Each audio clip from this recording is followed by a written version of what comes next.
It's important to understand few facts out here. Number one is that whatever the government of Meghalaya is going to do, it is after 3 years of detailed homework that we have decided on the steps that we're going to take. Whatever steps that we're going to take from now on and all the moves that we're going to make are going to be legally sound. So therefore, whatever decisions, whatever question of any aspect of any action to be taken by the government will be based on proper documentation and proper legal fronts. It is important for individuals, the leaders from government of Punjab who have mentioned that they will be also taking up the matter. They need to also understand that the ownership of the land is with the government in terms of the lease that has been signed with the CM of Million. Now, once that happens, when the legal documentation is there, the legally people who are government employees are being asked to go to the government, residential places which are being provided to them. So it's not that people are going to be simply left on the streets. So the people who are government employees who've been working with municipal or other departments who are staying in that area will be asked to shift to the official residential complexes of those departments. So it is being made to look as if everybody is going to be just simply thrown out. Well, that's not correct. So one has to understand first that the legal documents of the papers are with the government. So therefore, whoever is staying there has to be in the terms of what the government decides. Number two is the fact that all the legal and employees of the departments, they will be asked to shift to the official residences.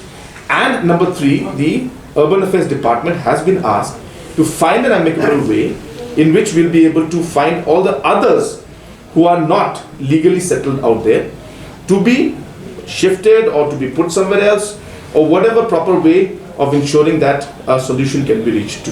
So therefore, it's not proper to mix all the aspects into one and make it look as if there's one issue. There are multiple issues, and we will handle each one of them in a very, very legal manner. That's my first point.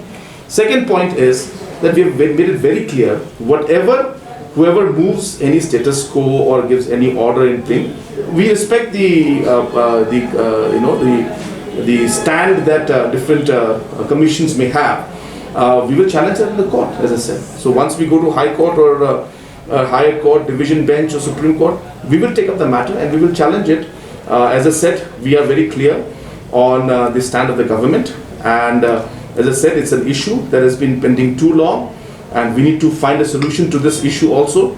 May not be the most simplest solution, but we will work towards finding an amicable solution to this issue also. The high-powered committee, I stand corrected, the high-powered committee had given the opportunity time and again for different stakeholders or individuals or groups to come and submit any kind of documentation that they could have to claim or counterclaim the ownership or gift or whatever of the land that they had.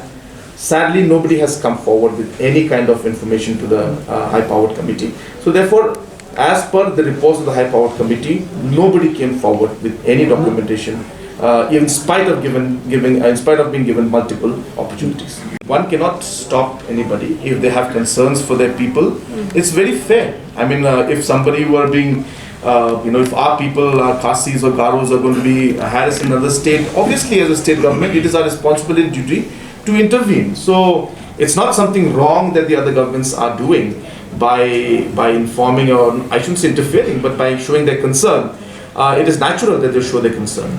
But it should be clear to all these governments and individuals and political parties also that whatever the government of Meghalaya will do will be legally sound, and we will follow legal procedure, and all the procedures required for any kind of step or action to be taken will be done in a very, very legal manner. So therefore, one should not take it in a wrong sense that we will just simply be will bulldoze. That's actually not the case. We have done a lot of homework in this, and we will now, as I said, break this into smaller problems, and we're resolving this one by one. And obviously the last part which is there, which is most complicated, we have asked the Urban Affairs Department to give us what are the options that they have. In the meantime, the other procedures of shifting the municipal office, shifting the employees who are government officials, who have been allocated spaces, all those aspects can start happening. So we will see that the solution will start rolling, and we're hopeful that we will soon be able to find a complete solution to this problem. But I will not be able to give you the whole details because these are sensitive issues. But total 5 arrests have been made. Apart from the individual who actually placed the bomb outside, he has already been caught and he has already testified. So he has already accepted that he is the one who placed it. And through him, we were able to again connect with another 4 people. So all those 4 also have been arrested, and likely that in the next 24 hours, 48 hours, another few arrests will be made. NPP should not look at this as a political thing. Now let me make it very clear.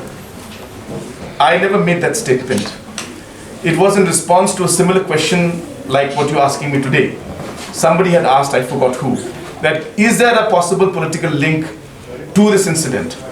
And my reply was, there could be. We cannot simply write that off. So I never made that statement. I simply was reacting to a question that was asked by one of you. But I request if those kind of questions should not be made as if I'm making a statement. So coming back to your question, that there could be, but we don't know. But police will of course look at all the angles and will do the investigation. And police is doing a good work right now. And as I said, 5 arrests have been made, and possibly more arrests will be made, and they're very much into the entire